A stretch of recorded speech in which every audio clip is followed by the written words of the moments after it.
Hi Gary, I am responding to your tweet just from last night. I am now at Hebron, at the checkpoint that you had in that tweet. And I first want you to just see outside, on the ground, there are loads and loads of stones. Stones everywhere that are used to throw at the soldiers. And that's why the outside of this checkpoint is covered. So that the soldiers inside are protected, so they aren't stoned to death. I'm going to go through the checkpoint.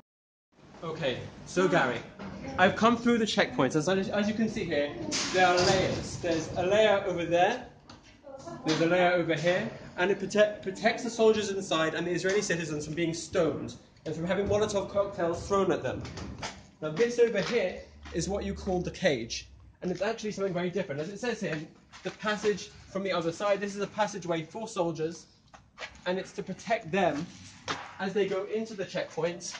Come this way, and the checkpoint itself is over here, and the soldiers are looking at screens, and they're observing everything. And this is just for their own use. This isn't a cage, it isn't a detention cell at all. This is just where they put the kids in a way that's convenient for them, and that's safe for all concerned. Now you might be asking yourself why the soldiers need so much protection, and the answer can be given as follows.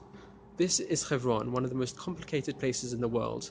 It's home to the Tomb of the Patriarchs, which is where we believe the patriarchs and the matriarchs of the Bible are buried. And so it's important to all three Abrahamic religions. There is a Jewish presence here, and there's a Muslim presence right behind me. On that ridge is the neighborhood of Abu Snena. It's an Arab neighborhood.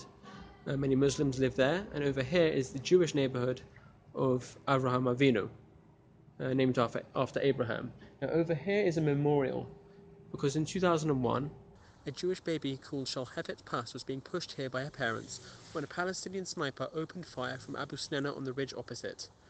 2 bullets struck Shalhevet, one passed through her skull, fatally wounding her. I'm further down the road, and I want to leave you with one last thing. This is another checkpoint. And look over here. That's the result of a Molotov cocktail being thrown at the checkpoint at the soldier inside. And I don't know if you can imagine just how frightening that would be. And the soldiers are here to protect the Jewish community from attacks like that. So now you understand why the cages and the fences and this entire system is in place, because the Jews are under attack. So I'm going to ask 2 things of you, if that's all right, Gary. 1, please don't wade in without knowing the whole story. You know better than most that more than one camera is needed to tell the whole truth. So don't rely on one source. And the second thing, I want to invite you here to Israel to come and see the unvarnished truth, the reality as it is, warts and all. And if you would come and see it, I'm sure your opinion would change. Thank you.